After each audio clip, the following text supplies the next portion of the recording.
సత్యసాక్షి అను మా టీవీ కార్యక్రమమునకు ప్రేమపూర్వక ఆహ్వానము. ఈ కార్యక్రమంలో క్రైస్తవ సిద్ధాంతాలపై చర్చ మరియు వీక్షకుల ప్రశ్నలకు జవాబులు మీరు చూడగలరు.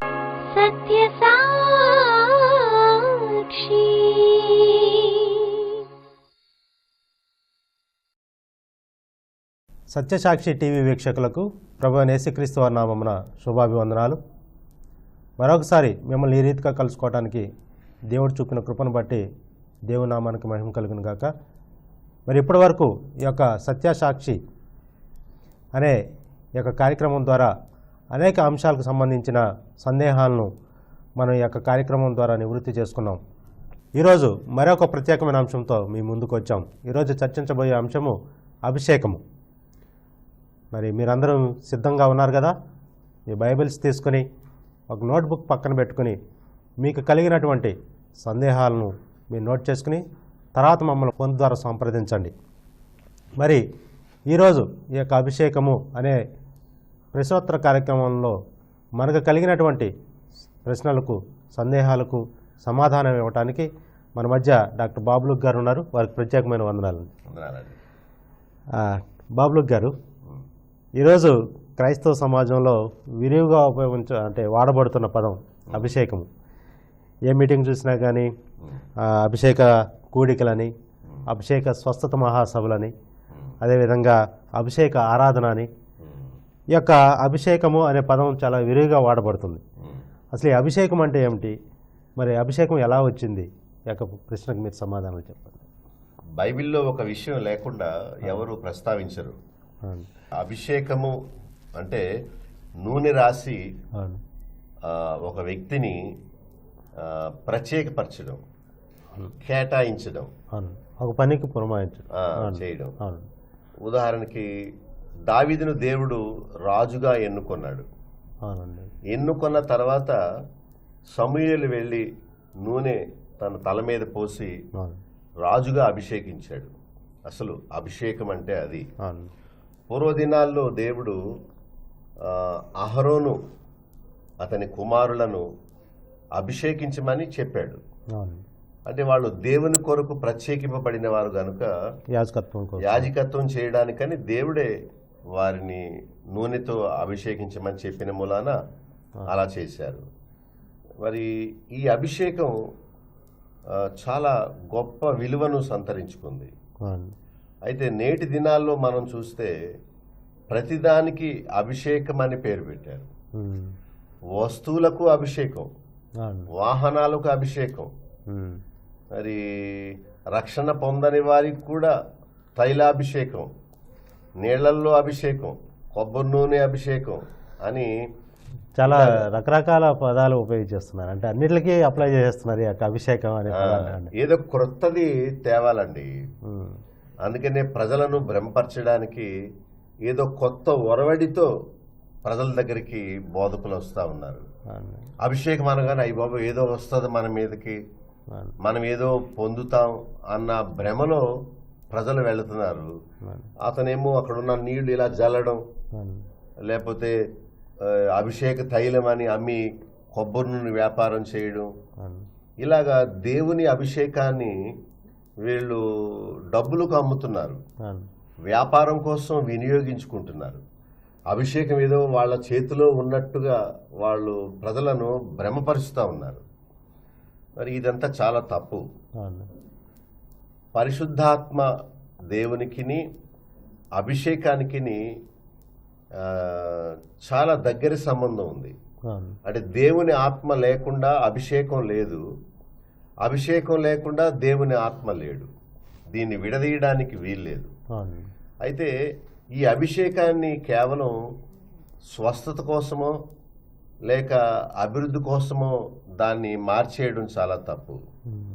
ఒక ఆమె కొబ్బరి నూనె సీసా తీసుకొచ్చి, అయ్యా దీన్ని అభిషేకించండి, మా గేదె పాలు ఇవ్వట్లేదు, ఈ కొబ్బరి నూనె తీసుకెళ్ళి మా గేదె మీద రాస్తాను, అప్పుడు దేవుడి అభిషేకం గేదెకి వస్తుంది, అప్పుడు పుష్కలంగా పాలు ఇస్తుంది అని అడిగింది. నేనన్నాను, కొబ్బరి నూనె అభిషేకించటం ఏంటి అంటే అభిషేకం గేదె మీదకి వస్తుందా? ఈ నూనె తీసుకెళ్ళి ఆ గేదెకి రాస్తే గేదె ఎక్కువ పాలు ఇస్తుందా? ఎవరు చెప్పారు? అని ఆమెను ప్రశ్నించాను. లేదండి, ఇంతకుముందు అభిషేక తైలాన్ని కొన్నానండి, ఒక ఆయన 1000 రూపాయలకి, ఇంత సీసా 1000 రూపాయలు అంట అమ్మాడట. ఒక చుక్క కళ్ళు సరిగ్గా కనిపించట్లేదు అనుకోండి, ఆ చుక్క కంటి మీద రాసుకోవాలట. జలుబు అనుకోండి ముక్కులో రాసుకోవాలట. దగ్గు అనుకోండి నోట్లో పెట్టుకోవాలట. శరీరంలో ఎక్కడ అనారోగ్యం వస్తే ఆ అభిషేక తైలం అక్కడ రాసుకోవాలట. బైబిల్లో ఎప్పుడు ఇలాంటి పరిస్థితులు మనం చూడం. ఈ రోజుల్లో బోధకులు వ్యాపారం చేయడానికి, వారు ఏదో ప్రత్యేకమైన వరము కలిగి ఉన్నట్టుగా ప్రజలను బలపరచడానికి ఇలాంటి జిమ్మిక్కులు చేస్తున్నారే గాని వాళ్ళు చెప్పే అభిషేకానికి అసలు బైబిల్లో ఉన్న అభిషేకానికి అసలు సంబంధమే లేదు. అంటే సంబంధం లేదు అసలు, దానికి దీనికి అసలు పోలిక లేదు లేదనమాట. మరి ఎందుకు ఈ యొక్క పదం విరివిగా వాడబడుతుందో, లేకపోతే చాలా మంది అభిషేకం అంటున్నారు. నేను ఈ మధ్య ఒకసారి ఛానల్లో కూడా చూశానండి. దేవుని యొక్క అభిషేకాన్ని నువ్వు పొందితే నీకు శ్రమలు రావు, శోధనలు రావు, వ్యాధులకు దూరంగా ఉంటావు, ఇవన్నీ విషయాలు ఆ సేవకుడు తన వాక్యంలో చెప్తుంటే విన్నాను. ఇప్పుడు నేను చెప్పాను కదా, క్రొత్త దాన్ని ప్రజలకు చూపిస్తున్నారు. పూర్వకాలం 20 సంవత్సరాల క్రితం అసలు ఈ అభిషేకం అనే పదమే వాడలేదు ఇప్పుడు కానీ ఇప్పుడు ప్రతి మీటింగు అగ్ని అభిషేక మీటింగ్ అట. మరి ఈ రోజుల్లో మీరు అన్నట్టుగా భక్తి, రక్షణ, మారు మనసు, నీతి, పవిత్ర జీవితం, యథార్థ జీవితం, వీటిని బోధించడం మానేసి అభిషేకం అని ప్రజల్ని భ్రమకు లోను చేస్తున్నారు. అందుకనే ప్రజలు నిజమైన మార్పులోనికి రావట్లేదు. దేవుడు ఏదో ఇస్తాడని వెళ్ళి ఆయన అభిషేకం నాకుంటే చాలు, నేను అభివృద్ధి అయిపోతాను, ఆయన అభిషేకం నాకుంటే చాలు అని ఏదో ప్రజల చేతుల్లో లేక బోధకుని చేతుల్లో అభిషేకం ఉన్నట్టుగా వాళ్ళ అభిషేక కూడికలకు రమ్మని వారిని పిలుస్తున్నారు. అంటే మా అభిషేక ఆరాధనకు వస్తే మీకు అభిషేకం కలుగుద్ది, మీరు అభిషేకింపబడతారు అని ప్రజల్ని భ్రమపరుస్తూ తమ దగ్గర తెచ్చుకొని వాళ్ళ మీద ఏదో ఊది, లేకపోతే ఏదో మీద వేసి, లేకపోతే ఏదో నూనె ఏదో రాసి అభిషేకం అంటున్నాడు. అభిషేకం మనుషుల చేతుల్లో లేదండి, అది ఓన్లీ దేవుడు మాత్రమే ఇచ్చేది. మరి అసలు ఈ అభిషేకం ఎక్కడి నుండి ప్రారంభమైందంటారు పరిశుద్ధ బైబిల్ గ్రంథంలో? దీనికి సంబంధించిన విషయాలు అంటే బైబిల్లోని విషయాలనే వీళ్ళు తీసుకుంటున్నారు, కానీ ఆచరణ దగ్గరకు వచ్చేటప్పటికి మాత్రం వాళ్ళు తమ యొక్క సొంత జ్ఞానంతో అభిషేకం అని చెప్పేసి అందరినీ మభ్య పెడుతున్నారు. ఒక విధంగా చూసినట్లయితే ఇది బైబిల్లో నుండి వచ్చిందా, లేకపోతే బైబిల్లో ఎటువంటి అభిషేకం ఉంది అనే విషయం గురించి కూడా చెప్పండి. చూడండి, కొరింథీయులకు రాసిన 2వ పత్రిక 1వ అధ్యాయం 21వ వచనంలో, మీతో కూడా క్రీస్తునందు నిలిచియుండునట్లుగా మమ్మను స్థిరపరిచి అభిషేకించిన వాడు దేవుడే. ఇక్కడ దేవుడు స్థిరపరిచేవాడు, అభిషేకించేవాడు. కనుక అభిషేకించిన వాడు దేవుడే అంటున్నాడు. అంటే అభిషేకం మనిషిలో లేదు, ఎవరివ్వాలి? దేవుడు ఇవ్వాలి. కనుక పలానా సభలకు వెళితే నాకు అభిషేకం కలుగుద్ది, లేకపోతే పలానా దైవజనుల్ని దగ్గరికి వెళ్ళి ప్రార్థన చేయించుకుంటే నేను అభిషేకింపబడతాను అనేది తప్పు అభిప్రాయం. గమనించండి, అభిషేకాన్ని దేవుడే ఇస్తాడు, అది జీవితంలో ఒక్కసారి కలుగుద్దు. కానీ రక్షింపబడి దేవుని ఆత్మను కలిగి ఉన్నవారు మరలా అభిషేక స్వస్థత కూడికలకు వెళ్ళి క్రొత్త అభిషేకాన్ని దేన్ని పొందనవసరం లేదు. అంటే అభిషేకించేది మేం కాదు, దేవుడే. పాత నిబంధన అభిషేకానికి క్రొత్త నిబంధన అభిషేకానికి చాలా తేడా ఉంది. పాత నిబంధనలో దేవుని ఆత్మ వస్తూ వెళుతూ ఉండేవాడు, స్థిరంగా ఉండలేదు. అయితే క్రొత్త నిబంధనలోకి వచ్చేటప్పటికి మీ యొద్ద ఎల్లప్పుడూ ఉండుటకు ఆదరణకర్తను మీ దగ్గరికి పంపిస్తున్నాను. కనుక పాత నిబంధన పరిస్థితులు వేరు, ఇప్పటి కాల పరిస్థితులు వేరు. కనుక దేవుని ఆత్మ ద్వారా దేవుడు ఒకేసారి మనకు అభిషేకాన్ని ఇస్తాడు. మరి దాన్ని పొంది మనం ప్రభువులో నిలిచి ఉండాలి, అదే దేవుని ఉద్దేశం. పాత నిబంధన గ్రంథంలో చూసినట్లయితే మీరు అన్న రీతిగా ఆత్మ అది వచ్చు వెళ్తూ ఉండేది. అవును. ఇప్పుడైతే కొత్త నిబంధన గ్రంథంలో మనం చదివిన వాక్య భాగం ద్వారా మరి స్థిరమైన అభిషేకము, అది మనం ఒకేసారి పొందుతామని చెప్పేసి మీరు చాలా స్పష్టంగా తెలియజేశారు. పాత నిబంధన అంటే నిర్గమాకాండం 30లో అవునండి. దేవుడు ఈ అభిషేకం గురించి చెప్పడం మనం చూస్తాం. ఓకే. దేవుడిచ్చిన ఆజ్ఞ ప్రత్యక్ష గుడారములోని వస్తువుల్ని అవును. అహరోను కుమారులను మరి అభిషేకించమని దేవుడు చెప్పాడు. ఓకే. కొత్త నిబంధనలో అభిషేకం ఎలా ఉందంటే రక్షణ పొందినప్పుడు మనం అభిషేకింపబడతాము. రెండవది యాకోబు పత్రిక చూడండి, 5వ అధ్యాయం 14వ వచనంలో రోగికి నూనె రాసి అవునండి. ప్రార్థన చేయమని చెప్పాడు. నూనె రాయడం అనగానే అది అభిషేకం అని చెప్తారు. నూనె పరిశుద్ధాత్మకు గుర్తు. అవునండి. బైబిల్ ఎక్కడ చూసినా నూనె దేవుని ఆత్మకు గుర్తు. రోగి మీద నూనె రాసి ప్రార్థన చేయడం అంటే అది మరొక అభిషేకం ఏం కాదు. అది రోగి కోసం ప్రార్థన చేయడానికి దేవుడు అలా చేయమని చెప్పాడు బైబిల్లో మన కొరకు. ఈ యొక్క యాకోబు పత్రికలోని ఈ యొక్క విషయాన్ని చూసుకుని బైబిల్ ఎలా రాస్తుంది కదా, కాబట్టి ఈ యొక్క తైలము ఇస్తే తప్పేంటి అనే విషయాల్లో చాలా మంది మనల్ని ఆపోజ్ చేస్తూ ఉంటారు. మరి ఇప్పుడు వాళ్ళు చేసే పొరపాటు ఏంటంటే విశ్వాసము దేవుని మీద నుండి ఈ తైలం మీదకి పంపిస్తున్నారు. అంటే ఇది కొనుక్కో అని టీవీలో చూపిస్తూ ఈ తైలం మీరు కొనుక్కొని ఎక్కడ రోగం ఉంటే అక్కడ రాసుకోండి అని పౌలు కానీ అపోస్తలులు కానీ ఇలా తైలం రాసుకోండి, ఎక్కడ రోగం ఉంటే అక్కడ రాసుకోండి, ఇదిగో ఈ తైలం దగ్గర పెట్టుకోండి, లేకపోతే ఇలా చెప్పలేదు. అసలు దైవ సేవకులు విశ్వాసులైన రోగుల కొరకు నూనె రాసి ప్రార్థన చేయమని చెప్పాడు. అవునండి. అంతేగాని అందరు నూనె సీసాలు పట్టుకొని వెళ్ళండి అని కానీ, లేకపోతే నూనె రాసుకోండి అస్తమానం, లేకపోతే స్ప్రే చేసుకోండి, లేకపోతే సీసాలు అందరి దగ్గర పెట్టుకోండి అని అభిషేక తైలము అభిషేక నూనె అని బైబిల్ ఎక్కడ మనం చూడలేము. ఓకే.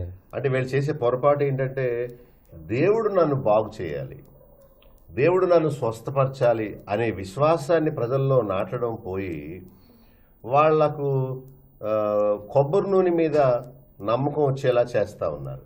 రోగిని బాగు చేసేది కొబ్బరి నూనె లేక వారిలో ఉన్న విశ్వాసమా? విశ్వాసమే అండి. ఇప్పుడు విశ్వాసం అంటే ఏంటి? పాపాన్ని విడిచిపెట్టేదే విశ్వాసం. నువ్వు త్రాగుడు మానకుండా కొబ్బరి నూనె రాసుకుంటే ఏంటి ప్రయోజనం? నీవు అబద్ధాలు మానకుండా కొబ్బరి నూనె రాసుకుంటే దేవుడు నిన్ను బాగు చేస్తాడా? ఆయన కొబ్బరి నూనె నీకు నువ్వు రాసుకోకూడదే. కొబ్బరి నూనె దైవ సేవకులు మార్పు చెందిన విశ్వాసుల కొరకు ప్రార్థన చేసేటప్పుడు ఉపయోగించమని చెప్పబడిందే కానీ ఎవరికి వాళ్ళు నూనె రాసేసుకొని ఒక సీసా తీసుకెళ్ళిపోయి అది దేవుడి నూనె అభిషేక తైలం నాలో ఉన్న విశ్వాసం నన్ను బాగు చేస్తుంది అని కాకుండా ఏదో వస్తు రూపంలోనికి మార్చేశారు. పూర్తిగా దేవుని మీద నుండి వస్తు రూపమైన వాటి మీదకి వారి యొక్క విశ్వాసాన్ని మరల్చారు. అది చాలా విచారం. సరే, ఇప్పటి వరకు అభిషేక తైలం గురించి మనం చెప్పుకో. అసలు నూనెకు అభిషేక తైలానికి తేడా ఏంటంటే, సంబంధం ఏంటంటే? అభిషేకము జీవితంలో ఒకసారే వస్తుందండి. మరి అభిషేకానికి స్వస్థతకు అసలు సంబంధం లేదు. నూనెకు అభిషేకానికి సంబంధం లేదు. నూనెతోనే అభిషేకం చేస్తారు. అవును. కానీ స్వస్థతకు అభిషేకానికి సంబంధం లేదంటాను. సంబంధం లేదంట. అంటే దేవుడు ఒక పని నిమిత్తం క్రీస్తుని అభిషేకించాడు. అవునండి. యేసు క్రీస్తు అంటే ఏంటి? యేసు అంటే రక్షకుడు, క్రీస్తు అంటే అభిషక్తుడు. అంటే దాన్ని మనం అర్థం చూడాలంటే పాపుల రక్షణ కొరకు దేవుని చేత అభిషేకించబడి పంపబడినవాడు. అంటే ఒక పని నిమిత్తం క్రీస్తు అభిషేకింపబడ్డాడు. అందుకనే లూకా సువార్త 4వ అధ్యాయంలో బీదలకు సువార్త ప్రకటించడానికి నేను అభిషేకింపబడ్డానని ఆయన గురించి వ్రాయబడిన ప్రవచనాన్ని ప్రభు చదివి వారికి జ్ఞాపకం చేస్తున్నాడు. కనుక అభిషేకం అనగానే ముద్రించడం, అభిషేకం అనగానే నా బిడ్డ అని ప్రత్యేకపరచడం, దీన్ని ప్రజలు అర్థం చేసుకోక అభిషేకం అనగానే ఏదో స్వస్థత, ఏదో పడిపోవడం, లేకపోతే ఇలా ఇలా కొట్టేసుకోవడం, లేకపోతే ఏదో స్వస్థత కోసం రాసుకోవడం అనుకుంటా ఉన్నారు. అంటే వాళ్ళ గుమ్మాలకి నూనె రాస్తున్నారు, వాళ్ళ గేదెలకి నూనె రాస్తున్నారు, వాళ్ళ వస్తువులకు నూనె రాస్తున్నారు, ప్రతిదానికి నూనె. అభిషేకం అనగానే ఇక వాళ్ళకి ప్రాధాన్యతగా గుర్తుకొచ్చేది నూనె అయిపోయిందండి. నూనె ఆ విధంగా అసలు అభిషేకం అంటేనే దాని భావం వేరు. అవును, దాని భావాన్ని పక్కన పెట్టేసి ఏదో అద్భుత తైలంగా భావిస్తున్నారు. ఒక ఆమె కొత్తగా వచ్చింది మా సంఘంలో, ఇలాంటివి అసహించుకుంటారు. వచ్చి కొబ్బరి నూనె చేసి తెచ్చి, అయ్యా దీన్ని మంత్రించి ఇవ్వండి అంటుంది. మంత్రించి అంటే ఆ ఉద్దేశం అభిషేకించి ఇవ్వండి. మంత్రాలు ఏంటమ్మా అన్నాను. అది అభిషేకంగా ఇవ్వండి అంటుంది. నేనన్నాను, లేదు నేను చేయను ఆ పని, నీకు కావాలంటే నీకోసం ప్రార్థన చేస్తాను అని నేను చేశాను. అయ్యా మీరు కాసేపు చేతిలో పట్టుకోండి నా శేషాన్ని, ఆ నూనె కొంచెం నాకు రాయండి. మళ్ళా ఈ నూనె తీసుకెళ్లి మనవరాలకి జలుబట, చీమిడి కారుతుందట, అందుకని ముక్కు మీద ఇలా రాస్తుందట. అంటే దేవుడిని కొబ్బరి నూనెలోకి పంపించారు. ఆ కొబ్బరి నూనె అభిషేక తైలంగా మారిపోయిందట అయ్యగారు ప్రార్థన చేయగానే. దాన్ని తీసుకెళ్ళి ఎక్కడ రోగం ఉంటే అక్కడ రాసుకుంటేనట బాగుపడతారు. సరే విశ్వాసం ఎలా తప్పుద్రావ పట్టిందో. అంటే అసలు అభిషేకానికి స్వస్థతకి అసలు సంబంధం లేదండి, అంతే కదండి? లేదు లేదు. అంటే ఇప్పుడు వరకు మీరు చెప్పిన విషయాలను బట్టి అభిషేకము వేరే, స్వస్థత వేరే, డిఫరెంట్. ఇవి రెండు వేరే వేరు. కానీ అయినప్పటికీ యాకోబు పత్రికలో ఉన్న వాక్యాన్ని ఆధారం చేసుకుని ఈ రెండింటిని మిక్స్ చేసేస్తున్నారు. సరే అండి. అంటే ఇప్పుడు ఈ అభిషేకం పొందమని బైబిల్లో ఎక్కడైనా రాస్తుందంటారా? మనం చూస్తున్నాం కదా, చూడండి ఒక వాక్యం చూపిస్తాను. యోహాను పత్రిక, మొదటి పత్రిక 2వ అధ్యాయం 27వ వచనంలో చూడండి. ఆయన వలన మీరు పొందిన అభిషేకము మీలో నిలుస్తున్నది గనుక ఎవడనో మీకు బోధింపనక్కరలేదు. ఆయన ఇచ్చిన అభిషేకము సత్యమే గాని అబద్ధము కాదు. అది అన్నిటిని గురించి మీకు బోధించుచున్న ప్రకారముగాను ఆయన మీకు బోధించిన ప్రకారముగాను ఆయనలో మీరు నిలుచుచున్నారు. చూడండి, మొదటి భాగంలో స్పష్టంగా రాస్తుంది, ఆయన వలన మీరు పొందిన అభిషేకము మీలో నిలుచుచున్నది, ఎవడనో మీకు బోధించనక్కర్లేదు. ప్రభువు ద్వారా పొందిన అభిషేకం అది ఎటువంటి అభిషేకం అంటారు? మరి యొక్క వాక్య భాగాన్ని చూసినట్లయితే ఇప్పుడు యాజకత్వం చేసేటప్పుడు అహరోను కానీ అహరోను కుమారులు కానీ ప్రత్యేకించేటప్పుడు అంటే అక్కడ ప్రత్యక్షంగా అభిషేకించినట్లుగా మనం చూస్తామండి, తల మీద నూనె పోసి. అంటే ఇప్పుడు కొత్త నిబంధన వచ్చేటప్పటికి ఈ యొక్క వాక్య భాగాన్ని అనుసరించి చూసినట్లయితే ఆయన ద్వారా పొందిన అభిషేకము అని చెప్పేసి ఇక్కడ రాయబడి ఉందండి. ఆయన వల్ల మీరు పొందిన అభిషేకం, ఇది ఎటువంటి అభిషేకం అండి? అంటే తీతు 3:5లో ఏం రాస్తుందంటే, పునర్జన్మ సంబంధమైన స్నానము ద్వారాను పరిశుద్ధాత్ముడు మీకు నూతన స్వభావమును కలుగు చేయటం ద్వారాను మీరు రక్షింపబడ్డారు. అంటే నూతన స్వభావం పొందటమే అభిషేకం అంటారా? అంటే పరిశుద్ధాత్ముడు మనలో చేసే కార్యాన్ని అది దేవుడు నూనె రాసి అభిషేకించడు, కానీ తాను అభిషేకం పొందినట్టుగా పౌలు అన్నాడు, పెద్దల హస్త నిక్షేపణ వల్ల నీకు కలిగిన వరమును అని అంటాడు. అంటే రక్షణ పొందిన తర్వాత హస్త నిక్షేపణ జరిగింది. అంటే ప్రభా ఈ బిడ్డను మీరు రక్షించుకున్నందుకు మీకు స్తోత్రాలు, నీ కుమారుడిని యేసుక్రీస్తు నామములో ఈ బిడ్డను ప్రతిష్ఠిస్తున్నాం, నీ కుమారుడుగా నీ దాసురాలుగా ప్రతిష్ఠిస్తున్నాం, ఇక నుండి తాను ఒక నూతనమైన వ్యక్తిగా బ్రతుకున్నట్లు అనుగ్రహించండి అని హస్త నిక్షేపణ వలన దేవుని సేవకుల చేత అభిషేకింపబడ్డాడు. రక్షింపబడినప్పుడే, అంతేగాని కొంతకాలం అయ్యాక సేవకు అభిషేకించడం కాదు. కొంతమంది కొన్ని మందిరాల్లో మనం చూస్తుంటాం, ఎలా అంటే తాను చిన్నప్పుడే 8వ రోజే నీళ్ల చిలకరింపు బాప్తిసం ఇచ్చేస్తారు. మళ్ళా 16-17 సంవత్సరాలు వచ్చిన తర్వాత నిర్ధారణ ఇస్తారట, అంటే అభిషేకం అనమాట. అంటే నువ్వు అబద్ధాలాడవైనా పర్వాలేదు, నీవు సినిమాలు చూసే కుర్రోడవైనా పర్వాలేదు, నువ్వు అసలు మారపోయినా పర్వాలేదు, నువ్వు క్రైస్తవ కుటుంబంలో పుట్టి చర్చికి వచ్చావు కనుక ఇదిగో నీకు నిర్ధారణ ఇచ్చేస్తున్నాను, నువ్వు పరలోకానికి గ్యారంటీ అని చెప్పడం అనమాట. చూడండి, బ్రాహ్మణులకు జంజి వేస్తారు, జంజి వేసి ద్విజన్మ ఇస్తారు ఒక వయసు వచ్చాక, అబ్బాయి నీకు మోక్షానికి నీవు గ్యారంటీ అని చెప్పడం అనమాట. అలాంటి అభిప్రాయాన్ని క్రైస్తవ లోకంలో కూడా తీసుకొచ్చి చేస్తా ఉంది. చాలా స్పష్టంగా రాస్తుంది అక్కడ 2:27లో, ఆయన వలన మీరు పొందిన అభిషేకము మీలో నిలుచుచున్నది, ఎవడును మీకు బోధింపనక్కరలేదు, అది ప్రభువే ఇస్తాడు అని రాస్తున్నాడు. అందుకనే స్పష్టంగా ఆయన ఇచ్చిన అభిషేకము సత్యమే గాని అబద్ధము కాదు. గాడ్ హిమ్సెల్ఫ్ అనాయింటెడ్ దెమ్, మనుషులు కాదు. ఆ పూర్వదినాల్లో దేవుడు సమూయేలు ద్వారా దావీదును అభిషేకించాడు. క్రొత్త నిబంధన కాలంలోకి వచ్చినప్పటికీ దేవుడే స్వయంగా అభిషేకిస్తా ఉన్నాడు. ఎలా అంటే పైనుంచి ఏమైనా నూనె పోసాడా? కాదు, అది కాదు. దేవుని ఆత్మ మనలోనికి పంపడమే అభిషేకింపబడడం, మనల్ని ముద్రించడం. అంటే ఇప్పుడు చాలా సందర్భాలు చాలా మంది ఉంటారు పరిశుద్ధాత్మ అభిషేకం అని. అంటే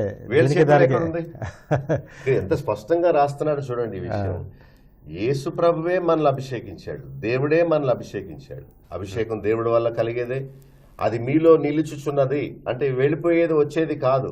యేసు ప్రభు కూడా ఒకేసారి అభిషేకింపబడ్డాడు.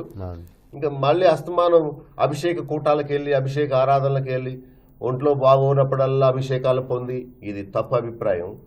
అది ప్రజలు తెలుసుకోవాలి, గ్రహించాలి అభిషేకం అంటే ఏంటో. ఓకే, అంటే ఇప్పుడు వరకు మీరు యోహాను రాసిన మొదటి పత్రిక అందులో రాయబడిన విషయాన్ని గురించి చెప్పారు. మరి ప్రభు మనకు అనుగ్రహించిన అభిషేకం అంటే ఇక బైబిల్లో ఇంకా ఎక్కడైనా ఈ అభిషేకం పొందమని ఎక్కడైనా రాస్తుందండి?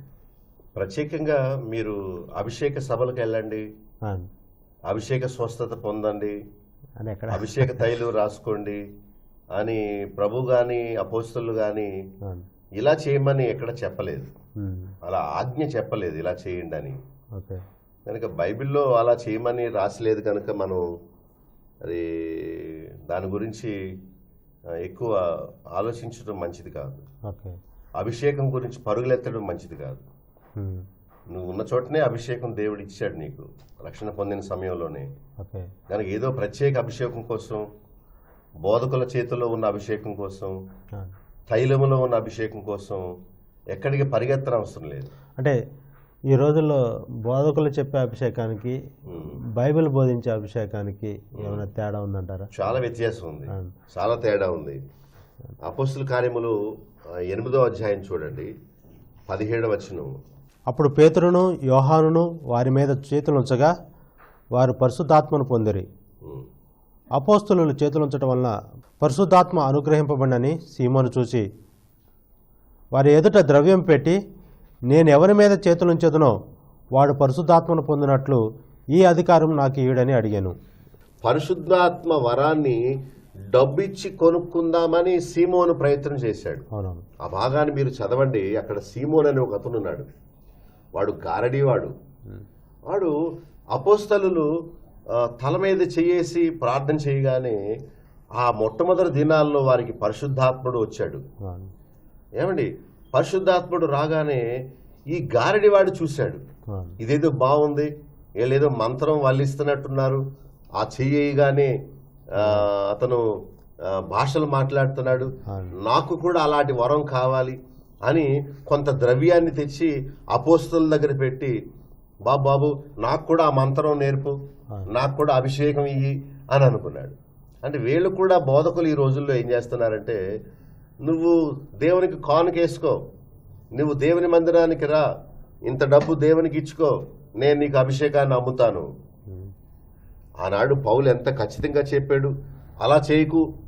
చూడండి ఏమనుందో 22వ వచనంలో, నీ చెడుతనమును మానుకొని మారు మనసు పొంది ప్రభువును వేడుకో, ఒకవేళ నీ హృదయాలోచన క్షమింపబడవచ్చును. నీవు ఘోర దుష్టత్వములోను దుర్నీతి బంధకములోను ఉన్నట్టు నాకు కనబడుచున్నది అని ఈ గారడీవాడైన సీమోనుతో పేతురు చెప్పాడు. కనుక దేవుని అభిషేకాన్ని, దేవుని ఆత్మను డబ్బిచ్చి కొనుక్కునే ఆ పద్ధతి చాలా ఘోరమైన తప్పిదం. దుష్టత్వము, దుర్నీతి బంధకాల్లో ఉన్నావు నీవు అని చెప్తున్నాడు. అందుకనే పేతురు చాలా ఖండితంగా సీమోన్ని ఖండించాడు. అతను భయపడుతూ అంటాడప్పుడు 24లో, అందుకు సీమోను, మీరు చెప్పిన వాటిలో ఏది నా మీదకి రాకుండా మీరే నా కొరకు ప్రభువుకు ప్రార్థన చేయండి. వాడు భయపడ్డాడు అనమాట. చూసారా, దేవుని వరాన్ని, దేవుని అభిషేకాన్ని, దేవుడిచ్చే స్వస్థతను ఎప్పుడు డబ్బుతో ముడిపెట్టకూడదు. ఊరకే మీరు పొందారు, ఊరకే ఇవ్వండి అని చెప్పాడు. ఇప్పుడు వరకు మీరు అన్ని విషయాలు చెప్పారు. అంటే మరి ఈనాడు బోధకులు చేస్తున్నది ఏంటంటారు? వ్యాపారం అంటారా మరి ఈ విషయాన్ని బట్టి? ఇప్పుడు సువార్త సభలు పెట్టి అవును. వాక్యాన్ని బోధించి ప్రజలు మార్పు చెందేలా చేస్తే దేవుడు సంతోషిస్తాడు, నాలాంటి పాస్టర్ సంతోషిస్తాడు. అవును. కానీ అభిషేక స్వస్థత కూడికలని చెప్పి ఆ బోధకుల దగ్గర ఏదో ప్రత్యేకమైన వరం ఉన్నట్టు, వాళ్ళు జల్లే నీళ్ళల్లో అభిషేకం ఉన్నట్టు, వాళ్ళు ఇచ్చే నూనెలో ఏదో వరం ప్రత్యేకమైన అభిషేకం ఉన్నట్టు, వాళ్ళు చెయ్యేసి ప్రార్థన చేస్తే అభిషేకం పొందినట్టు, వాళ్ళు ఉఫ్ అని ఊదితే వాళ్ళలోంచి దేవుని ఆత్మాభిషేకం వాళ్ళలోకి వెళ్ళినట్టు భ్రమ కలిగిస్తున్నారు. అది తప్పు అంటున్నాను. Okay okay. మీటింగ్లు పెట్టడం తప్పు కాదు, చందాలు పట్టడం తప్పు కాదు, లేకపోతే రోగుల కోసం ప్రార్థన చేయడం తప్పు కాదు. కానీ ప్రజలను భక్తి మార్గం వైపు మళ్లించకుండా, ప్రజలను ఏదో అభిషేకం అని వారిని భ్రమ కలిగించి సత్యమైన మార్గంలోకి కాకుండా వాళ్ళకి ఏదో శరీర సంబంధమైన మేలు కలుగుతాదనే ఆశ చూపించి మోసం చేయడం తప్పు అని అంటా ఉన్నాను. ఓకే. ఇది మీరు గ్రహించారా? సరే, గ్రహించానండి. అంటే నేను తప్పు పడుతున్నానని కాదు, ప్రజలకి రక్షణ సువార్త బోధించండి. అభిషేకించేవాడు దేవుడే. దేవుడే అభిషేకం. రక్షణ పొందినప్పుడు దేవుడు అభిషేకాన్ని ఇస్తాడు. ఓకే. రోగుల కొరకు ప్రార్థన చేయడం అనేది అభిషేకం కాదు, అది జస్ట్ ప్రార్థన అంతే. ఓకే. అంతేగాని దేవుణ్ణి నమ్ముకున్న రోగికి లేకపోతే దేవుణ్ణి నమ్ముకున్న వ్యక్తికి రోగం వచ్చిందనుకోండి, అంటే మళ్ళా దేవుని అభిషేకం అతనికి కావాలా? లేదు. స్వస్థత ప్రార్థన అతనికి కావాలి. దైవ సేవకులు నూనె రాసి వారి కోసం ప్రార్థన చేస్తారు. మేము అదే కదండి చేస్తున్నాం అని అనొచ్చు. కానీ మీ ఉద్దేశం అంతా ఈ రోగ నివారణ కోసమే వెళ్ళిపోతుంది. మీ ఉద్దేశం అంతా అభిషేకం అంటున్నావు కానీ రక్షణ గురించి చెప్పట్లేదు, మారు మనసు గురించి చెప్పట్లేదు, నీతి జీవితం గురించి చెప్పట్లేదు, వాక్యంలో ఇది మార్పు అంటే ఇలా మారండరా అని చెప్పట్లేదు. ఎంతసేపు శరీర సంబంధమైన మేళ గురించి చెప్తున్నాడు. నువ్వు 7 వారాలు రా అంటే అర్థం ఏంటి? భక్తి 7 వారాలా? ఇప్పుడు కానుక అనేది ఎవరు హృదయంలో వారు నిశ్చయించుకున్న ప్రకారం ఇచ్చేదే కానీ 7 వారాలు ఇచ్చేది కాదు కానుక. ఇప్పుడు కొంతమంది ఇళ్లల్లో నేను 7 వారాలు మీటింగ్ పెట్టుకుంటున్నానండి, 8 వారాలు ఎందుకు పెట్టుకోకూడదు? 7 వారాలన్నా 4 వారాలు ఎందుకు పెట్టుకోకూడదు? అంటే 7 అనేది ఒక ఆచారం అండి. అంటే చాలామంది ఏమంటారంటే 7 సంపూర్ణ సంఖ్య బైబిల్ ఉద్దేశించి, అందువల్ల కొత్త నిబంధనలో సంపూర్ణ అసంపూర్ణం లేదు. కొత్త నిబంధన రక్షణ అంతా విశ్వాసం ద్వారానే. ఉపవాసం అనే విషయం ఉంది. ఆ ఉపవాసం అనేది ప్రతి మంగళవారం చేసేది కాదు, ప్రతి శుక్రవారం చేసేది అయి ఉండకూడదు.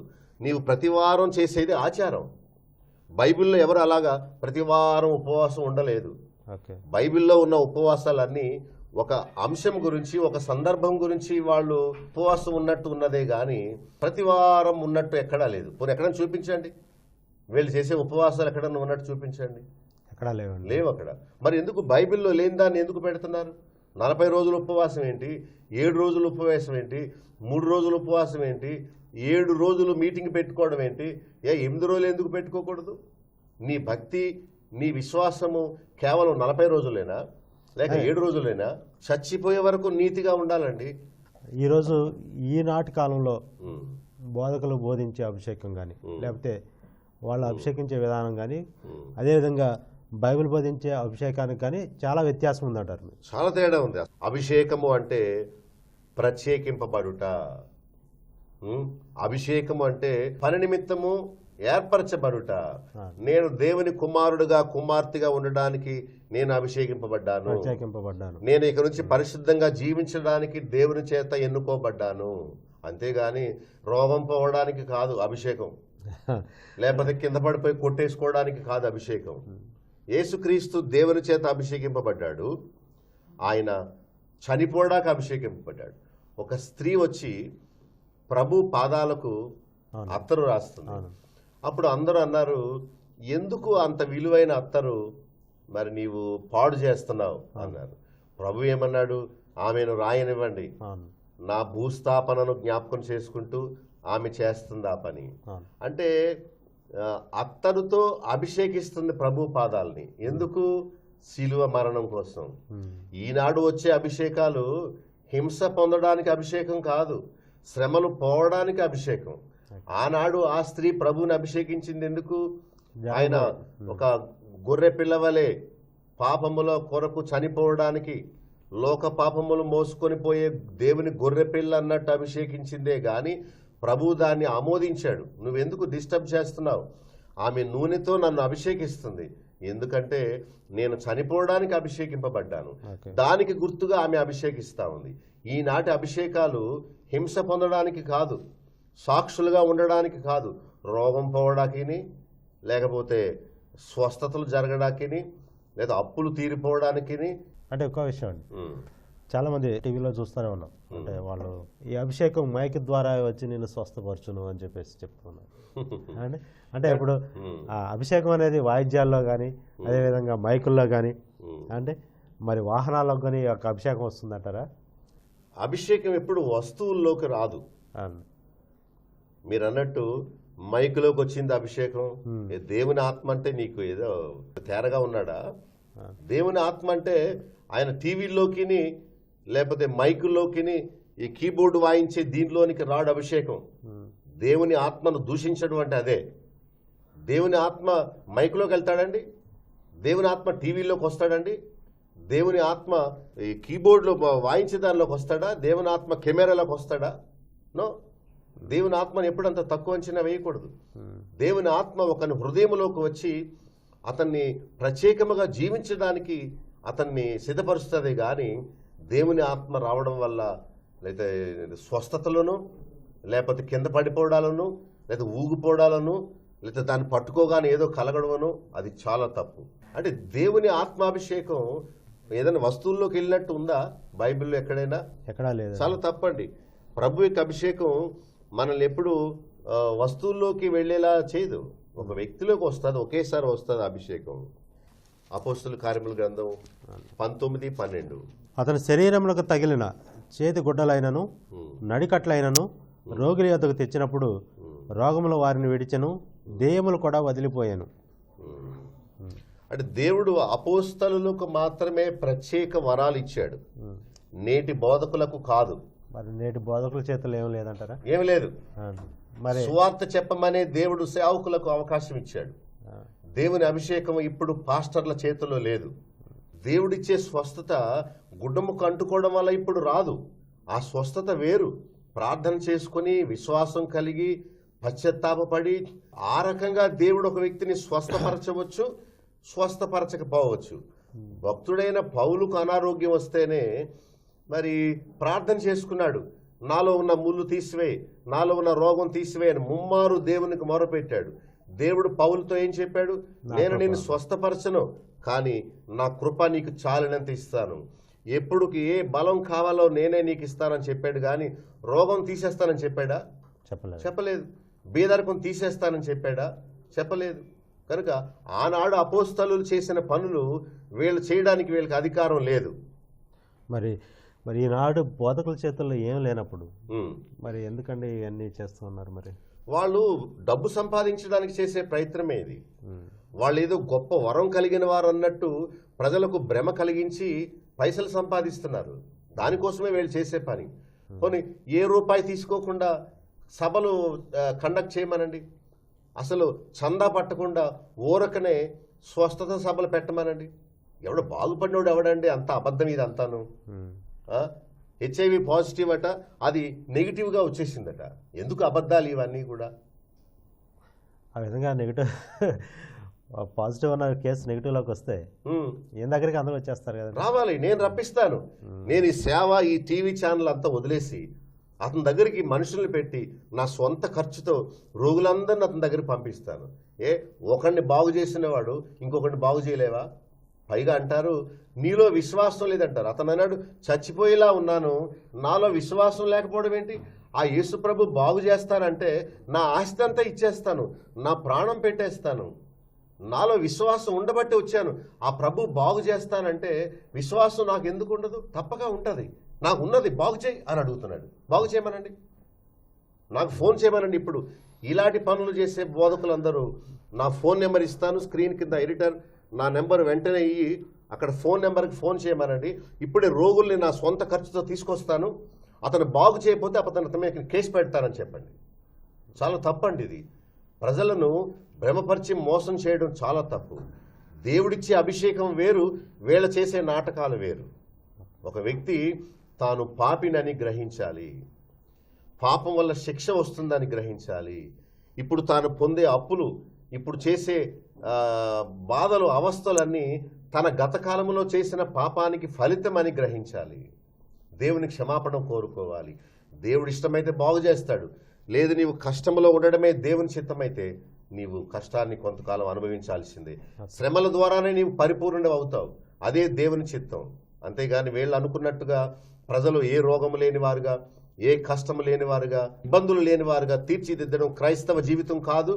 నీతి బ్రతికే, శ్రమలు అనుభవించి, మనం అనేక శ్రమలు అనుభవించి పరలోక రాజ్యంలో ప్రవేశించాలని మరి బైబిల్ చెప్తా ఉంది. సరే అండి, సత్యమైన విషయాలను బట్టి మీకు కలిగి ఉన్న భారాన్ని బట్టి మిమ్మల్ని మెచ్చుకోవాల్సిందే.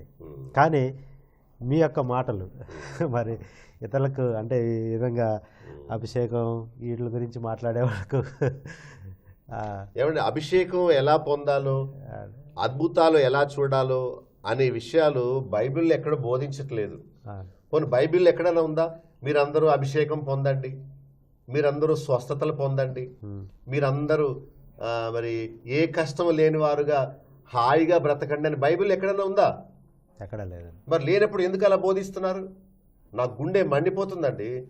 ప్రజలను ఆత్మ సంబంధమైన మేళ్ల కొరకు, ఎఫెసీ 1వ అధ్యాయంలో ఉన్న ఆత్మ సంబంధమైన పాపక్షమాపణ, నీతి జీవితం, ప్రభుతో సన్నిహితమైన సంబంధం, ప్రభు కొరకు శ్రమలు అనుభవించడం, యథార్థమైన భక్తి జీవితం, సిలువ మోస్తూ వెళ్ళడం, ప్రభు కొరకు ఇహలోకములో ఉన్న వాటిని ఆయన వదిలిపెట్టేయడం, మన శరీరాన్ని సిలువ వేసుకోవడం, ఇది కాదు బోధించేది. అంటే మీరు చెప్పే యథార్థమైన విషయాలు చెప్తున్నారు. మనం కూడా కోరుకునేది ఏంటంటే వాళ్ళు కూడా మార్పు చెందాలని మనం కూడా కోరుకుందాం. ప్రేమతో స్వీకరిస్తే చాలా మంచిదని మా యొక్క విజ్ఞాపన. అయితే మరి యొక్క అభిషేకం కోసం, ఉద్యోగం కోసం, లేదంటే పరిశుద్ధాత్మ అభిషేకం కోసం మరి మనం ఎక్కడికైనా వెళ్ళాలా? అది ఎక్కడైనా దొరుకుతుందా? మీకు కొత్త బట్టలు కావాలంటే బట్టల కొట్లు ఉన్నాయి.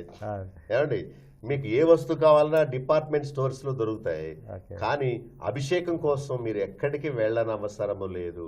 కొరింథీ పత్రిక చూడండి, 2వ పత్రిక 12 చదవండి. సూచక్రియలను, అద్భుతములను, మహత్కార్యములను చేయుట వలన అపోస్తులని యొక్క చిహ్నములు. చూసారా? అంటే ఈ సూచక క్రియలు, అద్భుతాలు, మహత్కార్యాలు ఎవరి చిహ్నాలు? అపోస్తలుల యొక్క చిహ్నాలు. వారి ద్వారా దేవుడు బయలుపరిచిన అద్భుతాలు ఇవి, వారి చిహ్నాలు ఇవి. అందుకనే పూర్ణమైన ఓరిమితో మీ మధ్యను నిజముగా కనుపరచబడేను అని చెప్పేసి. కనుపరచబడిన పాస్ట్ టెన్స్, గత కాలములో కనుపరచబడినవి ఇప్పుడు లేవు అని అర్థం. అవి చదివి అర్థం చేసుకున్న వాళ్ళు ఎవరు? చిహ్నములు, సువార్తికుల చిహ్నములు కాదు, లేక ఉపదేశకుల సంఘ కాపరుల చిహ్నములు కాదు. ఇవన్నీ అపోస్తలుల చిహ్నములు. అపోస్తల కాలం ముగిసిపోయింది. బాగా చదవండి ప్రియులారా, సేవకులారా. కొరింథీ పత్రిక 2వ పత్రిక 12:12 స్పష్టంగా రాస్తున్నది. మళ్ళా చెప్తాను, సూచక క్రియలు, అద్భుత కార్యాలు, మహత్కార్యాలు ఇవన్నీ అపోస్తలుల చిహ్నములు. అంటే ప్రభు కాలములో ఉన్న అపోస్తలులు, వారికి దేవుడు ప్రత్యేకముగా అనుగ్రహించిన చిహ్నములే. కనుపరచబడిన చిహ్నములు అంటే సూచనలే. అంటే వారు దేవుని చేత లేక ప్రభు చేత ప్రత్యేకముగా వరములు అనుగ్రహింపబడిన వారు. అందుకనే పాము కరిచిన పౌలుకి ఏమవ్వలేదు. నాకు ఎవరి మీద కోపం లేదు, నేను ఎవరిని ఆక్షేపించే పని చేయడం లేదు. సత్యం తెలుసుకోమంటున్నాను, మనసు మార్చుకోమంటున్నాను, పవిత్రంగా జీవించమంటున్నాను. ఈ జిమ్మిక్కులు వద్దు అంటున్నాను. అది తప్ప చెప్పండి? ఎవరికైనా కోపం ఉంటే వచ్చి కూర్చోమనండి. నేను ఉచితంగా టీవీలో 1 గంట కాదు, 2 గంటలు కాదు, 3 గంటలు కూర్చోబెట్టి స్వయంగా మాట్లాడతాను. వీళ్ళు మనుషుల్ని తప్పుద్రోవ పట్టిస్తున్నారు. నా గుండె ఎంతో విచారంతో, ఎంతో బాధతో ఉంది. ఇప్పటి వరకు మనం అభిషేకం గురించి చెప్పుకున్నాం. మరి ప్రభు పొందిన అభిషేకం ఎటువంటిది? యేసు ప్రభు పొందిన అభిషేకం, ఈయన నా ప్రియ కుమారుడు, ఈయనందు నేను ఆనందించున్నానని చెప్పి బాప్తిసం పొందినప్పుడు దేవుని ఆత్మ పరిశుద్ధాత్మ రూపములో ఆయన దగ్గరికి వచ్చింది, అవును. అభిషేకం పొందాడు. యోహాను సువార్త 14వ అధ్యాయంలో అవును. చూడండి ఏం రాయబడిందో, 16-17 వచనాలు. నేను తండ్రిని వేడుకొందును ఉమ్, మీ యొద్ద ఎల్లప్పుడూ నుండుటకై ఉమ్. ఆయన వేరొక ఆదరణకర్తను ఇక్కడ ఏం రాస్తుంది? మీ యొద్ద ఎల్లప్పుడూ. నుండుటకై అని చెప్పి. అంటే దేవుడు తన ఆత్మను మనకి ఇచ్చేశాడు, అదే అభిషేకం. అవును. ఆయన ఎప్పుడు మన దగ్గరే ఉంటాడా, లేకపోతే వెళ్ళిపోయి పాస్టర్ గారి చేతిలోకి వెళ్ళిపోతాడా? అంటే ఇక్కడ రాయబడిన విషయం బట్టి చూస్తే ఆయన నిత్యము మనతో ఉండుటకు ఉంటాడు. ఎల్లప్పుడూ. ఇంక మనం ఎక్కడికో వెళ్ళి ఆ అభిషేకాన్ని పొందనవసరం లేదు. ఉమ్. ఏమంటే ఎక్కడైనా ఉందా మీరు వెళ్ళి పొందండి అయ్యగారి చేతిలో ఉందని ఉందా బైబిల్లో? మరి ఎందుకు అభిషేకం కోసం పరుగులు పెడతారు? చక్కగా ఉంది, మీ యొద్ద ఎల్లప్పుడూ ఉండుటకై. అక్కడ కింద ఏమి రాస్తున్నాడు 17వ వచనంలో? ఆయన మీతో కూడా నివసించును, అవునండి. మీలో ఉండును. అవునండి. ఉండును అంటే ఆయన స్థిరంగా మనలో నివసించేవాడు. అంటే అభిషేకం ఒకసారి జరిగిన తర్వాత అది ఎప్పుడు మనలో ఉండిపోతుంది, కానీ వెళ్ళిపోవడం రావడం అని జరగదు. కానీ ఇంకా ఏదో అభిషేకం వస్తుందని ఎక్కడికో వెళ్ళి ఎదురు చూడడం అనేది తప్పు అంటున్నాను నేను. అవును. అర్థమవుతుంది మీకు? అదేనండి. రక్షింపబడిన క్షణంలోనే దేవుడు తన ఆత్మను మనకి ఇచ్చాడు, అదే అభిషేకం అండి. అదే అభిషేకం. అంటే పరిశుద్ధాత్ముడు రావడం ఒకసారిని, పరిశుద్ధాత్ముడు అభిషేకించడం ఒకసారి లేదు. ఉమ్. పరిశుద్ధాత్ముడు రావడమే అభిషేకింపబడటం. అది ఒక వ్యక్తి రక్షణ పొందినప్పుడు జరుగుతుంది. అంతేగాని మరి వేరే ఏదో అభిషేకం కోసం ఎక్కడికో వెళ్ళి దానికోసం తాపత్రయపడ్డం అనేది లేదు. ఎక్కడికి వెళ్ళక్కర్లేదు, ఉన్న చోటనే ఆయనకు అప్పగించుకోవాలి, ఓకే. దేవుని చిత్తానికి సమర్పించుకోవాలి. మరి ఉద్యమం సభల్లో ఉందా, మీలో ఉందా? సభల్లో ఎందుకుంటుంది? సభల్లో ఎందుకుంటుంది? సభల్లో డ్యాన్స్లోనూ, సభల్లో డప్పులు వాయిద్యాలును, ఎర్రెర్రి కేకలు బొబ్బలు ఉంటాయి. కానీ అభిషేకం కోసం నీవు అభిషేక సభలకు వెళ్ళక్కర్లేదు.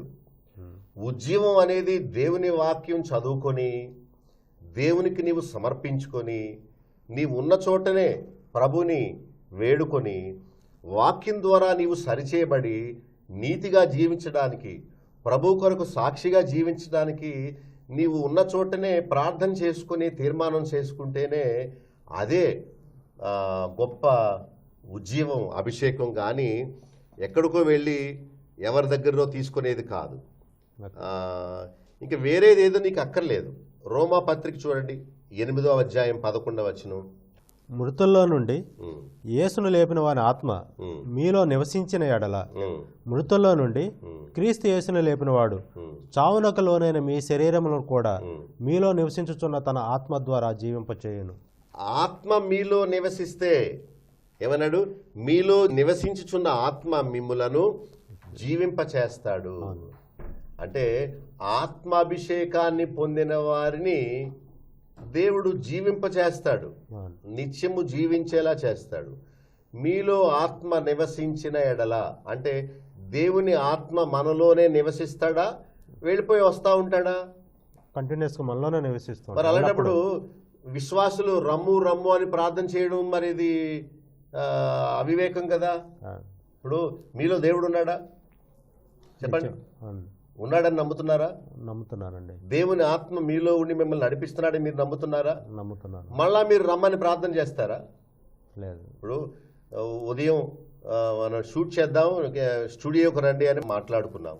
మీరు మీ ఇంటి దగ్గర నుంచి వచ్చారు, నేను మా ఇంటి దగ్గర నుంచి వచ్చాను. నేను ఆల్రెడీ స్టూడియోకి వచ్చాను, మీతో కూర్చొని మనం అభిషేకం అనే దాని గురించి చర్చిస్తున్నాం. ఆ కెమెరామ్యాన్ ఆయన షూట్ చేస్తున్నాడు చక్కగా కూర్చొని. ఇప్పుడు మళ్ళా నేను రమ్మని అడుగుతారా మీరు? అవసరం లేదండి, వచ్చేసి ఉన్నాను, నేను ఎదురుగా ఉన్నాను కదా. మళ్ళా మీరు బాబు లుక్ గారు త్వరగా రండి, నేను స్టూడియోలో మీకోసం వెయిట్ చేస్తున్నానని మళ్ళీ నాకు ఫోన్ చేస్తారా? ఎంత అవివేకం అండి ఇది. దేవుని ఆత్మ నాలో ఉన్నాడు, ఆయన ఎల్లప్పుడూ నాలో నివసిస్తున్నాడు. ఇక మళ్ళా ఆయన రమ్మని పిలవడం అవివేకం కదా. లేకపోతే మళ్ళా అభిషేకం కోసం ఎక్కడికో వెళ్ళి ఆ సభల్లో అక్కడ ఆ టీవీలో ఉంది అభిషేకం, ఆ కొబ్బరి నూనెలో ఉంది అభిషేకం. దేవుడు నీలో ఉన్నాడు, నీలో ఉన్న విశ్వాసాన్ని బట్టి దేవుడు నేను స్వస్థపరుస్తాడు. అంతేగాని అభిషేకం కోసం పరుగులు తీయడం అది విశ్వాసం కానే కాదు. అపోస్తుల కార్యములు 10:38 చదవండి. అదేదనగా ఉమ్, దేవుడు నజరేయుడైన యేసును ఆ, పరిశుద్ధాత్మతోనూ ఉమ్, శక్తితోనూ అభిషేకించినన్నదే. ఉమ్. దేవుడు నజరేయుడైన యేసును పరిశుద్ధాత్మతో ఏం చేశాడు? అభిషేకించాడు. అంటే అది దేవుడిచ్చే అభిషేకం. ఎందుకొరకు? మరణమగుటకు. ఇక్కడ రాయబడిందండి, అంటే యేసుక్రీస్తు అంటే అర్థం ఏంటి? అభిషేకింపబడినవాడు. ప్రాణము పెట్టుటకు అభిషేకింపబడినవాడు. అంటే దేవుడిచ్చే అభిషేకం ఒక వ్యక్తిని సమర్పణతో జీవించేలా చేస్తుంది, కానీ ఏ సమస్య లేనివాడుగా చెయ్యదు. అర్థమైందా మీకు? ఈ యొక్క ఎపిసోడ్ అంతా సారం పిండి ఒక మాటలో చెప్పాలంటే, తండ్రి అయిన దేవుడు కుమారుడైన దేవుడిని అభిషేకించాడు. ఈ అభిషేకం ఎందుకంటే శిలువలో ఆయన ప్రాణం పెట్టి చచ్చిపోవడానికి అభిషేకింపబడ్డాడు. ఆ స్త్రీ ప్రభువుని అభిషేకించిందే ఆయన మరణం కోసమే అభిషేకించింది.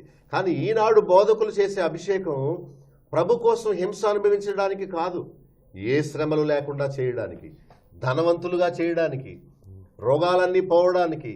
ఇది ఎక్కడ అభిషేకం అండి? బైబిల్లో లేని అభిషేకం. కనుక ప్రజలు దేవుని చేత నిజంగా అభిషేకింపబడిన వారైతే యేసు ప్రభులా నీతిగా బ్రతుకుతారు. అదే అభిషేకింపబడినట్టు గుర్తు, సాదృశ్యం. ఇప్పటి వరకు అభిషేకం అనే అంశం మీద అనేక విషయాల గురించి తెలియజేశారు. అంటే అభిషేకం అంటే ఏమిటి, మరి అభిషేకం అనే విషయం మీద మరి ఈనాటి బోధకులు ఎటువంటి అభిప్రాయాన్ని కలిగి ఉన్నారు, వారు చేస్తున్న విషయాలు ఇవన్నీ స్పష్టంగా తెలియజేశారు.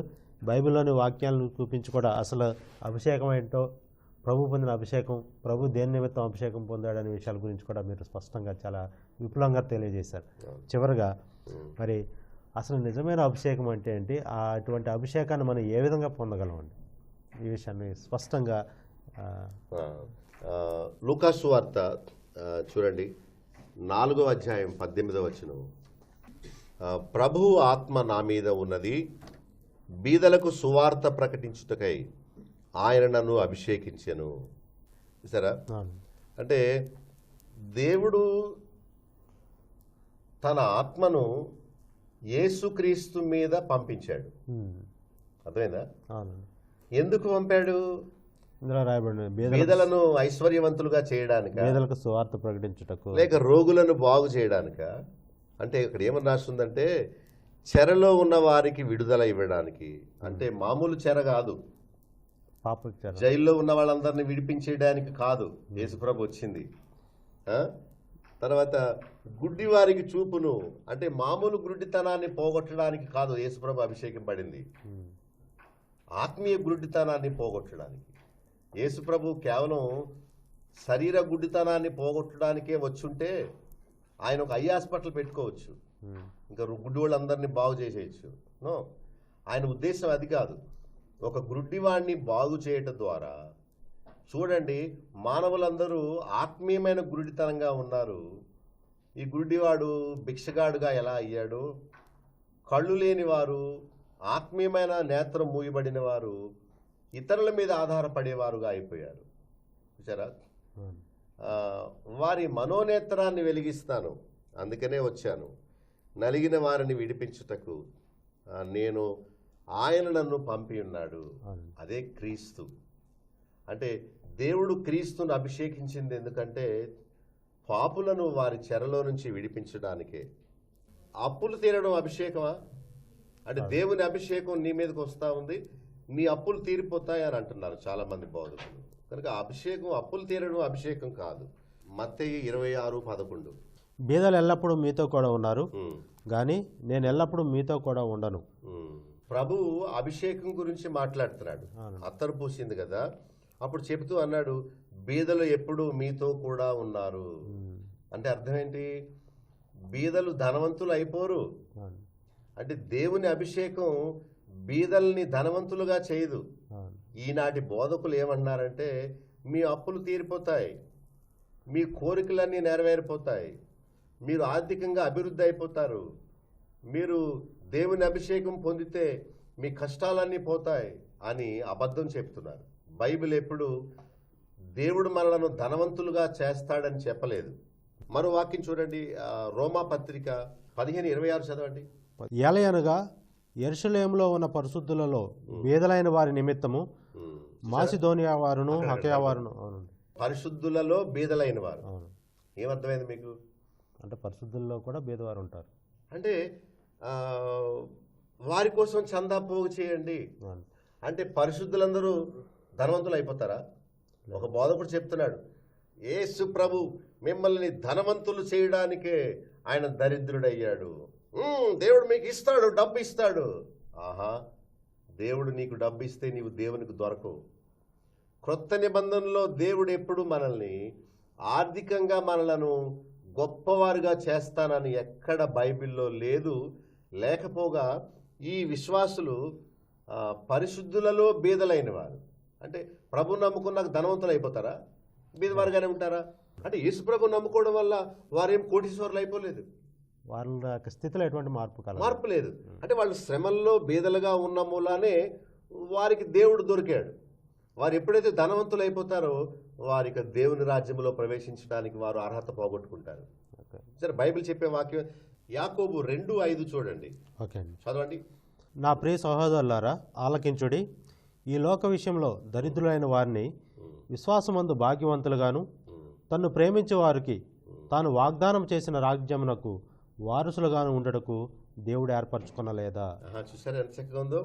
అంటే ఈ లోక విషయంలో దరిద్రులైన వారిని దేవుడు భాగ్యవంతులుగా చేస్తాడు. ఏ విషయంలో భాగ్యవంతులు? విశ్వాస విషయంలో. విశ్వాసమందు భాగ్యవంతులు. అంతేగాని లోకమందు భాగ్యవంతులుగా చేస్తానని దేవుడు చెప్పలేదు. ఈ లోక విషయంలో దరిద్రులైన వారిని దేవుడు ధనవంతులుగా చేస్తాను అనలేదు, కానీ విశ్వాసమందు భాగ్యవంతులుగా చేస్తానని చెప్పాడు. కనుక ప్రభుని నమ్ముకునేది ఏదో మనం లోకంలో అభివృద్ధి అయిపోవడం కోసం కాదు. అంటే దేవుని అభిషేకము మనిషిని ధనవంతుడుగా చేయదు, ఆత్మయందు లేక విశ్వాసమందు భాగ్యవంతులుగా చేస్తాడు. తర్వాత ఏం రాస్తుందంటే, తద్వారా పరలోక రాజ్యమునకు వారసులుగా ఉండుటకు దేవుడు వారిని ఏర్పరచుకునలేదా? దేవుడు దీనులను, కష్టాల్లో ఉన్న వారిని, బీదలను ఏర్పరచుకొని విశ్వాసమందు భాగ్యవంతులుగా చేస్తాడు. ఈ అభిషేక స్వస్థత ఆరాధన బోధకులు ఉన్నారు చూసారా, వీళ్ళు ఏం చేస్తున్నారంటే బాధల్లో కష్టాల్లో ఉన్న వారిని లోకమందు భాగ్యవంతులుగా చేస్తాను అంటున్నారు. ఇప్పుడు అర్థమవుతుందా మీకు? నా తపన, నా ఏడుపు, నా బాధ ఏంటో కనీసం మీరని అర్థం చేసుకుంటున్నారా? అండి, మీరు చూపించిన విషయాలను బట్టి చూసినట్లయితే వారి యొక్క బోధ బైబిల్కి విరుద్ధంగా ఉన్నది. ఇప్పుడు మనందరం ఆరోగ్యంతో, శాంతి సంతోషాలతో, లేకపోతే లోక సంబంధమైన ఆనందంతో, ఏ రోగం లేకుండా సంపూర్ణ ఆరోగ్యంగా, ఏ అప్పులు, ఏ ఇబ్బందులు, ఏ కష్టాలు లేకుండా హాయిగా బ్రతికి పరలోకం వెళ్ళాలనేది దేవుని చిత్తం కాదు. దేవుని చిత్తం ఏంటంటే ఈ లోకమందు దరిద్రులుగా ఉన్న మనల్ని విశ్వాసమందు భాగ్యవంతులుగా చేయడమే దేవుని చిత్తం. అలాంటి దరిద్రులే రేపు పరలోక రాజ్యానికి వారు వారసులు అవుతారు. అది దేవుని చిత్తం.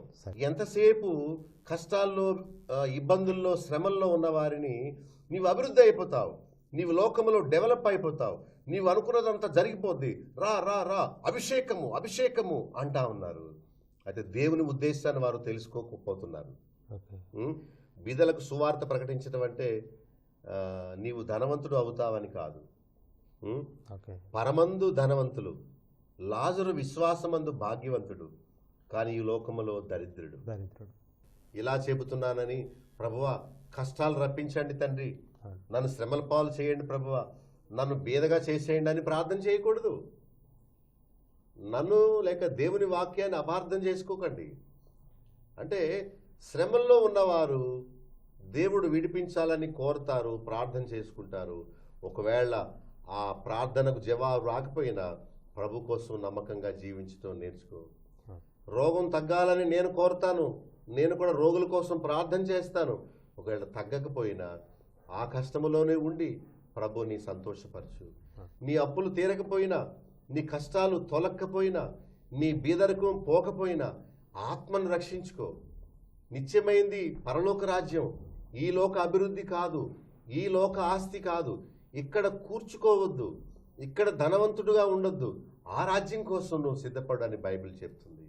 అలాంటి సమర్పణ తెచ్చుకొని ప్రభు కోసం జీవించాలని కోరుతున్నాను. మనం ప్రభు కోసం హింసింపబడాలి, నీతి కోసం మరి మనం వెలివేయబడాలి. నా నిమిత్తము జనులు మిమ్మల్ని నిందించి హింసించి మీ మీద అబద్ధముగా చెడ్డ మాటలెల్లా పలుకున్నప్పుడు ధన్యులు, మీరు సంతోషించండి, ఆనందించండి. ఇలా ప్రభు కోసం శ్రమలు పడితేనే మీ పరలోకమందు ధనము అధికమగును, ప్రతిఫలము అధికమవుతుంది.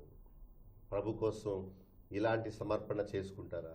దయచేసి ప్లీజ్ వాక్యాన్ని అర్థం చేసుకోండి. ఇహలోక భ్రమలకు లోనవ్వద్దు.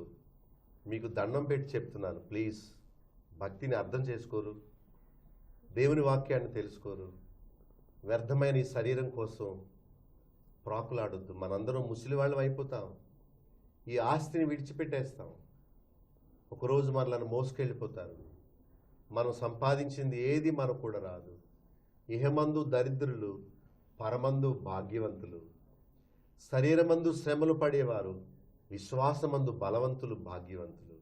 నీవు ప్రభువు నమ్ముకునేది ఇహలోక మేళ్ల కొరకైతే నీ విశ్వాసమే వ్యర్థం. నీవు ప్రభువు నమ్ముకునేది కేవలం నీ కుటుంబం కోసం, నీ మేళ్ల కోసం, నీ అభివృద్ధి కోసం అయితే నీ విశ్వాసమే వ్యర్థం. దేవుడు ఇస్తాడు, దేవుడు నీ అవసరాన్ని నా అవసరాన్ని తీరుస్తాడు, తప్పక తీరుస్తాడు. ఆయన రాజ్యాన్ని, ఆయన నీతిని మొదట వెతుకుదాం. అప్పుడు ఏం కావాలి అవన్నీ దేవుడే మనకు అడగకుండానే ఇస్తాడు. అయితే ఒకవేళ ఆరోగ్యం వచ్చినా రాకపోయినా దేవునికి వందనాలు, అభివృద్ధి వచ్చినా రాకపోయినా దేవునికి వందనాలు, మనం అనుకున్నది జరిగినా జరగకపోయినా దేవునికి వందనాలు. ప్రభువా, నేను నీ మహిమార్థమే బ్రతుకుతాను, నీ అభిషేకం నాకు ఇచ్చారు, అది చాలు ప్రభువా.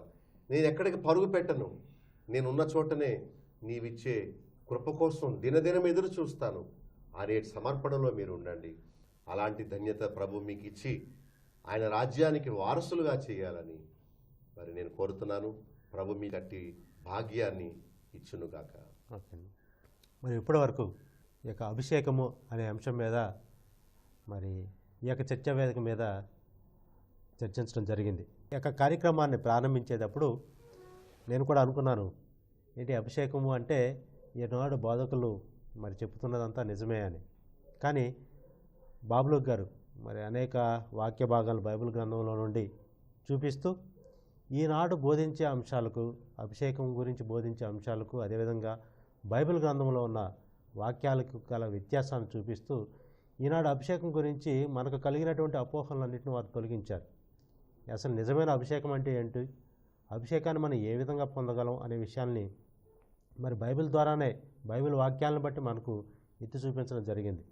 కాబట్టి మీరు కూడా సత్యాన్ని గ్రహించారని చెప్పేసి నేను నమ్ముతున్నాను. మరి ఈ యొక్క కార్యక్రమం ఎవరిని ఉద్దేశించింది కాదు, సత్యాన్ని తెలుసుకోవాలనే వీరి యొక్క తాపత్రయం. కాబట్టి బైబిల్ గ్రంథమే నిజం చెప్తుంది, బైబిల్ గ్రంథం యథార్థమైనది, అందులోని వాక్యాలను ఎత్తి చూపించారు. కాబట్టి ఈ యొక్క విషయాలన్నీ మీరు గ్రహించాలని చెప్పేసి నేను మనస్ఫూర్తిగా కోరుకుంటున్నాను. ఇప్పటివరకు మీరు అందించిన ప్రోత్సాహాన్ని బట్టి మీకు ఎన్నో వందనాలు తెలియజేసుకుంటూ మళ్ళా తిరిగి రేపు ఒక ప్రత్యేకమైన కార్యక్రమంతో మిమ్మల్ని కలుసుకుంటాను. అప్పటి వరకు మీ అందరికీ ప్రత్యేకమైన వందనాలు. డాక్టర్ బాబులుక్ గారికి వందనాలు. అడ్రస్ డాక్టర్ బాబులుక్ గండి, founder and chairman, Bethel assembly, Nallajerla, 534112, west Godavari district, Andhra Pradesh, south India. మా ఫోన్ నంబర్స్ 088277442 27733. మా సెల్ నంబర్ 9440111250